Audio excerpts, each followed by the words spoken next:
In this video, you'll see everything you need to know to get started with HTML in 2026. And I have this video in both article and video format, so whichever you like, I'll put the article in the description as well. So without further ado, let's get going. In order to get started with HTML, we will essentially need two things. One of them is a HTML document, and the other one will be Google Chrome. So for that, let's go ahead and create a document with a HTML extension. So let's create a new folder, call it HTML Beginner Tutorial. And now all we have to do is to open this folder in a place where we can edit the code. Technically, you could use anything like a text editor, but most likely you'll be better off with an IDE, an integrated development environment. If you already don't have a setup, I highly recommend starting with VS Code. So let's go ahead and do that. If you don't already have VS Code, you can just search for VS Code and just download on the first one. And it will automatically detect your system. I'm in a Mac, so it will recommend the Mac version. You can just download and go through the installer, so we can be at the same point. And once you're done, you can just open it, and it will be ready to go. Once you do have VS Code open, you can go to File, from the top, Open Folder, you can go to Desktop, and HTML Beginner Tutorial. This is the one we just created. Let's open that up. Once you do open that, it always has a welcome screen. You can close that. And we have like a paper icon with a plus that says New File. We'll click on that. And we'll name it index.html. This is a typical convention for naming our home screen. And if you never coded HTML before, that's no problem. That's why we have this video for. So we can click on exclamation mark. And there's a default shortcut in VS Code. It comes with VS Code, so we can just click on exclamation mark and hit enter. And this will create a basic code, typically called a boilerplate code, essentially like a default code that we would need to write over and over again. So it just writes it for us as a shortcut. And we'll go through each item line by line. So the first line tells us which version of HTML we're using. So document type, HTML. This is the naming convention for communicating to the browser, for example, Google Chrome, where we will run the code, which will execute the file. So that to Google Chrome, this tells that, hey, we are running HTML5. As when we do say exclamation mark, doc type, HTML. And one of the first things you should know about HTML is that everything in HTML is in elements. As you'll see, most elements in HTML has like a beginning and an end. And there are some exceptions as well. For example, here we have an HTML beginning tag, and here is the ending. And inside the HTML document, we have two main parts, the head part and the body part. All the code we want to be visible inside the web page will go into the body part, and all the code that needs to provide additional information to the browser, to Google Chrome in this case, will go to the head part. For example, which character set, which display settings. These are important information for us to make the website display properly or make it more accessible in some cases, and even the video title. So first things first, let's go ahead and change our title from document to my website, my first website. And as soon as we do that, because we have Copilot, it automatically recommends us to have some introduction to our website, which is inside the body part. So body part, again, is where we have all the website code. First thing first, this is the most common thing you'll see in any website. It is an H1 tag. It's a very common header. Typically, this is the main header we start with. And this is a P tag, which is an element for creating paragraphs, which I found to be quite explanatory and quite helpful as well. And one thing I want to show you is that this H1 tag actually has multiple versions. It actually starts from H1 to H2, 3, 4, 5, 6. And as the number goes up, the size of the heading will go down. So let's see that.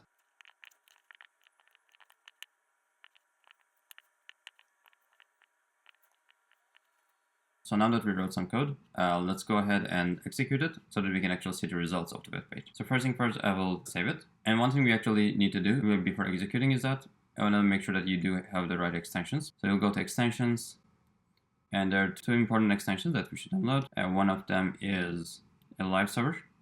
This will save us quite a bit of time. You can go ahead and install. So search for a live server and install it. And the second one is Prettier.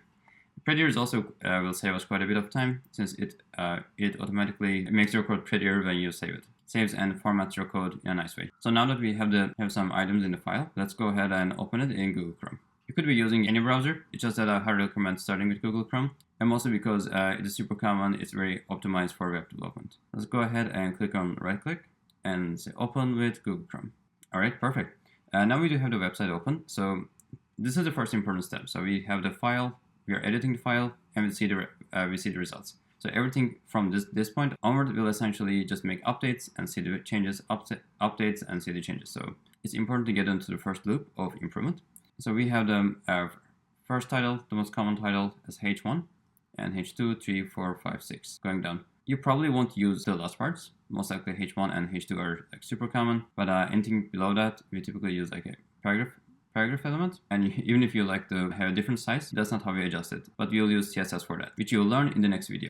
And I just want to make sure that our website and our code and our VS Code is side by side, so it's easier to see results. So whenever we like to have like headings, we typically use the H1 tag and go down in the hierarchy in case we need like subheadings. So anything we do like a paragraph, any long paragraphs, we put under the paragraph tag. And sometimes you'll want to use some lists, such as like unordered list, and a list that is not numbered. For that, we will use the tag of UL, so unordered list. So let's see that. For that, you can just type UL, and then when you hit tab, it completes to the HTML tag. Since you're inside an HTML document, it's a pretty standard completion. And typically, one of the most common when we do UL is to have like list items inside, and that's how we can create an unordered list. So let's say yes to that, and save it with Command S, and check our website, refresh the website, and we do have some items listed without any specific item number. If you do like to have an item number, we also have something for that called ordered list. For that, we will use the name OL, and again we have the list items. But this time when we do save it, we will see that they are numbered. So 1, 2, 3, however items we have, they will be numbered. We can also add some images to our website. So let's go ahead and do that. For that, we use the tag img, and for that we'll need two things. One of them is the source of the image, which we'll provide a link for. If we do have it here, we can provide a link to the downloaded image and a description for the image. For that, if you do have an image, you can just put it in under here. And for this example, let's go ahead and find our own picture and edit. And if you do use social media, most likely, typically when you do search for your name, most social medias put your profile picture on Google, so you can search it and get the link from there as well. So just search for my name, go to images, go to first one, again click on the image. Let's click on the first one, right click, let's say copy image address, and save that. And as a description, we can say profile image or profile picture. Let's save that, and let's go to our website and refresh. And there we go, we have our picture. If you do use LinkedIn, typically they put it. If you do use anything else, you should have it as well. You should have it. Worst case, you can put any image. So this will work for any image, whether it's online or you have it in your files. So we just provide a link, whether it's here or in the web, and a description. Description is important for two reasons. One is search engine optimization, SEO. Google Chrome can understand our website better and show it to users if it is relevant. And the second one is to make the website more accessible in case someone is using a screen reader, where they won't be able to see the images themselves, but they'll be able to read the description for it. And that makes our website more accessible. We also have some elements that are not necessarily visible in HTML, but will help us organize in the CSS. For example, one of them is a division element, which you probably heard about, like centering a div.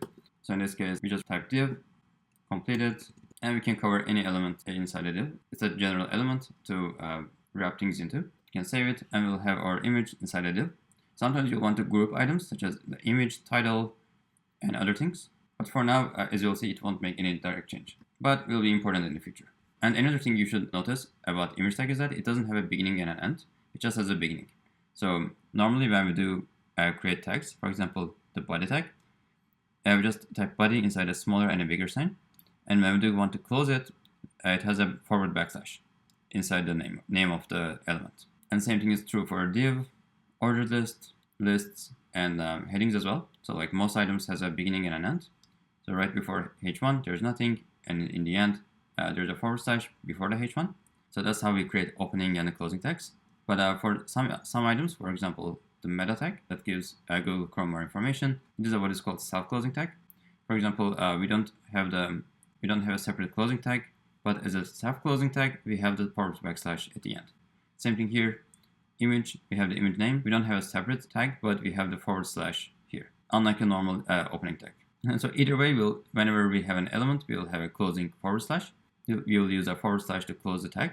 If it's a normal element, we have a separate closing tag. If it is something called a self-closing tag, we have the forward slash just before the bigger than sign. Since we are making a website, we'll also need to direct user to different places. For that, we'll use a link element. So let's do that. We can create a link element with the element name A, and hit enter. And in this case, it recommends LinkedIn. You can go with that.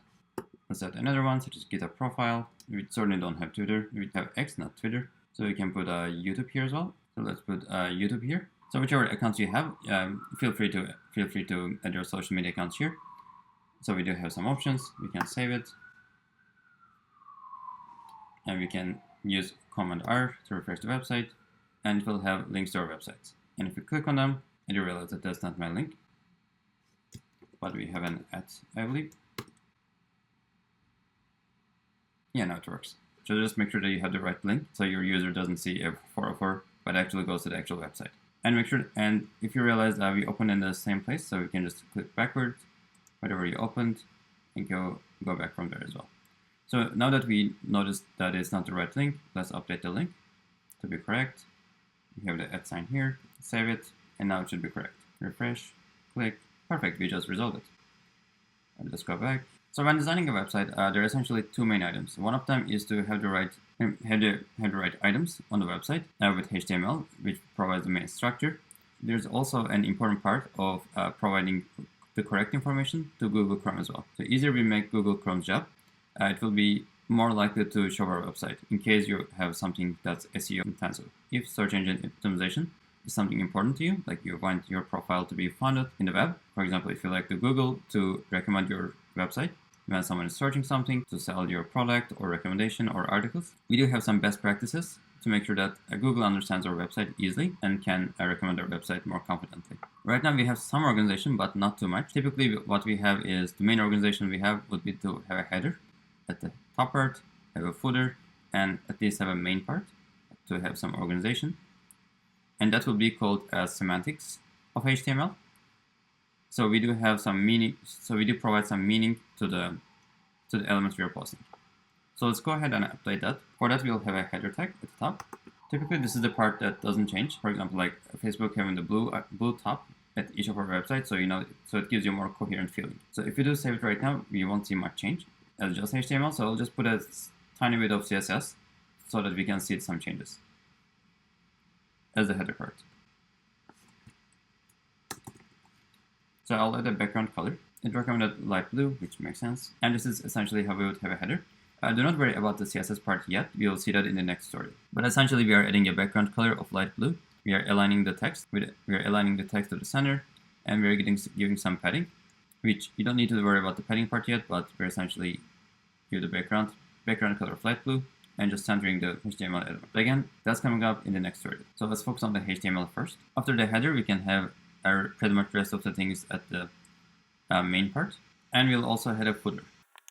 And the footer part is typically where you have like the copyright, all rights reserved. So let's do that. So let's add that. And we're in 2026. So let's update that. Again, refresh, and we do have our footer. And typically you might see something like this: 2026, copyright symbol, 2026, all rights reserved. So depending on our website, we will change what we write here, but we can essentially have a copyright symbol here and some text. We do design the website, and we do have the rights. We do have some rights over it. And most likely, and in LDOF website, you'll actually have like between the header and the main, you'll have a navigation part. It might be like a hamburger menu in your phone, or like a longer navigation under websites like this. So let's just create that. So between the header and the main, we create a navigation. It's called a nav bar as well. It recommends this, so let's go with that since it is close enough. So and update this part. So first thing first, everything we did until right now is under one document, so one HTML web page. But typically you'll want to have LDOF pages to direct the user to perform different things. So let's create a second document, HTML document for that. Again, going to File, same place, New File, and create a Contact Me part. Contact.html. We can get started with the boilerplate code, and we can say contact us, contact me, and automatically Copilot recommends us this, because once you do have this is one of the main reason, as we mentioned, if you do have a header, footer, and the main part, these parts typically do not change from website to website. So let's save that. So header, contact us, everything, we do have the footer and the copyright text under the footer part, and we do have a main part that provides the main information. But right now, even though we have the website, we don't have a direct way to access it from this website. You could go to Contact to open the document. And this is what we would have under the Contact Us part. but this is typically not how we navigate websites. So let's go to the original website by going to index.html. This is typically the naming convention for going to home screen. So let's go to our home screen and let's update the link here. And let's save it. And if we do like to create the other parts, for example, about us, this is how we would do it. If we do create about.html part here and services.html, again, same thing, we would direct user to those pages. Let's update it, and we can click on contact us, and it would direct us there. But one thing I would like to change about this part is that we also want to have a way to going back to the home screen, rather than just clicking on the back button. So let's add that. So we can go to, for that, we can go to contact.html, and we can, and let's actually move the whole navigation part to here as well. So let's get to now, copy. Actually, I'll let something before that. So let's add the home screen for home button first. So then li and a link, and it recommended that as well. So it automatically recommended that as well because it is one of the most common things to have your home button available at the top. So you don't have to put the home text here. You could also put a home image here as well, just like we are putting other images. But so whatever we put inside these two tags, link tags, it will be clickable and it will direct us to the home page. So now let's get it and just paste under the header. Let's save that. Refresh here. And if we do click home, it just takes us to the same place, so it doesn't do much here. But if we do click on contact us, now we can go back to the home screen from there as well. I just realized that we removed the social links. While we removed them from here, we just created new links that's directing towards our internal web pages. So we can, if you like, you can always add them here. And again, we can put any internal or external links here. So let's save that and refresh. And let's make sure we edit to the right place, and not on the front. And let's make sure we edit to all the places. All right, perfect. Save it. And let's refresh. So we can say you have the text of YouTube channel. Let's click on that. And takes us to our YouTube channel. Let's go back.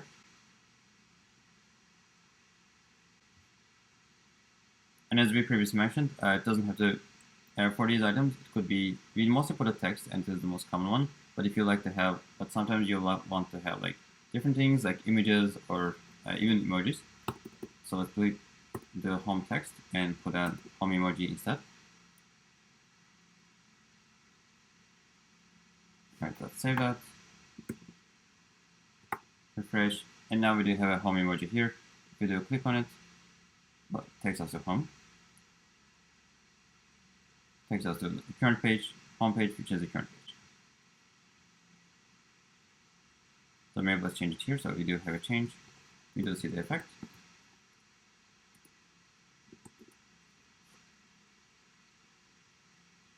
Again, same thing, save.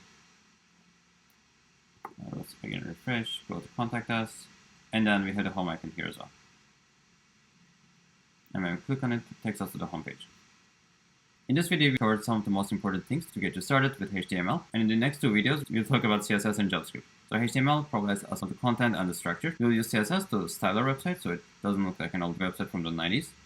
Again, when we start to use CSS, it starts to get modern. And with JavaScript, we'll be able to add some functionality. So rather than just going from one website to other, we'll be able to save user preferences and just make our website way more interactive with JavaScript. So step by step, HTML, CSS, JavaScript. This was a HTML beginner tutorial to get you started with HTML. Hope you got some value out of it. Hope you learned something from it. If you'd like to learn software development from me, make sure to like and subscribe this video, and I will see you in the next one.